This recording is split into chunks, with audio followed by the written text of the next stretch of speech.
Hey friends, welcome to 2019.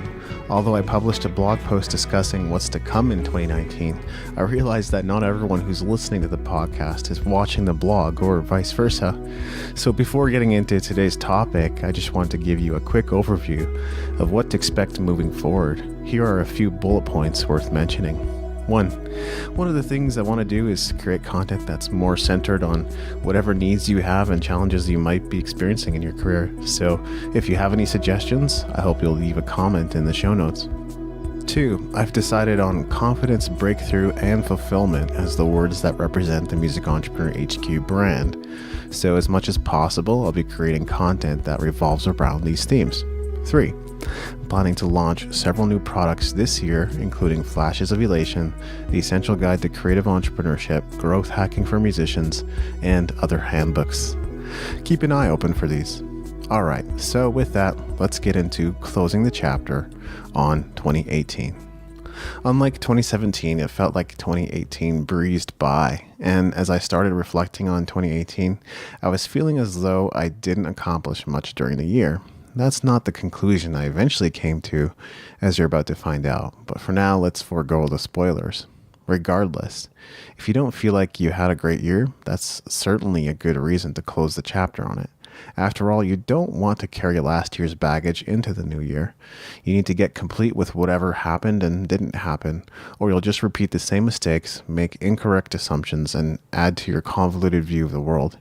This will all begin to weigh on you like an anvil. There's a process I like to follow when it comes to closing the chapter on a year, and it's the same process I've been using since 2014. Thanks to Michael Hyatt for creating this framework. Here are the 7 questions Hyatt asks himself as he looks to close the chapter on another year, and I'll be asking myself the same questions. 1. If the last year were a movie in your life, what would the genre be? 2. What were the 2 or 3 major themes that kept recurring? 3. What did you accomplish this past year that you are the most proud of? 4. What do you feel you should have been acknowledged for but weren't? 5. What disappointments, regrets did you experience this past year? 6. What was missing from last year as you look back? 7. What were the major life lessons you learned this past year? Now, here are my answers to these questions. 1. If the last year were a movie in your life, what would the genre be? Science fiction. I say that because 2018 was a bit of a whirlwind and at times unreal. I admit that there was quite a bit of video game time compared to years past, and at times it was entirely necessary for me to distance myself from my work because of exhaustion. All that gaming put me in a bit of a trance-like state. Another element that made it feel a bit like a sci-fi is the discoveries I made about myself because of the personal development work I was doing. I came to understand some things about being human I never knew before. 2. What were the 2 or 3 major themes that kept recurring? Financial challenges. I experienced a bit of low time in my business from about November 2017 to February 2018. That didn't do me in by any means, but I don't feel like I've fully recovered from it either. Regardless, I'm looking forward to a more prosperous 2019. Personal growth. Personal growth isn't even the right term for it. What I experienced was change, an emptying of past baggage.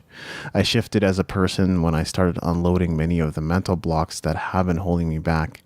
I think my discovery of self is far from over, and I can see myself clearing more space for what's ahead. 3. What did you accomplish this year that you are most proud of?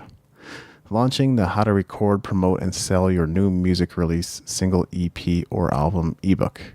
I nearly forgot about this project, but I think it was worth putting my time into.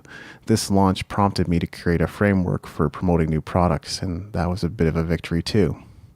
Launching the Essential Guide to Music Entrepreneurship and associated bonus content. Launching the Headquarters membership. Recording and publishing 53 podcast episodes. Interviewing James Schramko. Recording my yet-to-be-released EP. Appearing on Unconventional Life. Teaching a Musical You masterclass, publishing 32 original articles on Medium. 4. What do you feel you should have been acknowledged for but weren't? change. The reason you end up occurring to others exactly as you did to them in the past is because they have a history with you. Even so, I know that I've gone through a transformation and would love a chance to start fresh with some friends and family members. Fortunately, there are a few people that see, acknowledge, and admire this change. Maybe that's all that truly matters. 5. What disappointments did you experience this past year? I've been feeling like I didn't accomplish much in 2018. I guess by my standards, I didn't feel like I was working that hard. But looking back, I can see that there were plenty of great seeds planted, some that will surely result in a harvest, a breakthrough in 2019 and beyond. Dare I say, I was more effective with my time because the time I allotted to work was more limited. I allowed myself to experience and enjoy life while concentrating on the most important aspects of my career and business. Perhaps I'm not disappointed by what I achieved, but rather the outcomes, which I cannot control. 6. What was missing from last year as you look back? Vacation time.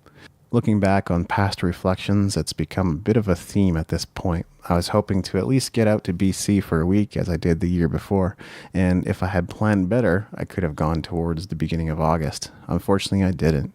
At this rate, I'm going to have to make up for my lack of rest at some point here in 2019, and a weekend away probably won't do the trick. I need at least a week off, if not 2. 7.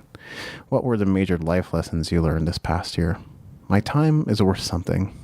It's not worth working with those who don't understand this. If they help me, I can help them. If they don't pay for my time, my products or services, then it's probably not worth my time. Life is not the meaning you attach to events.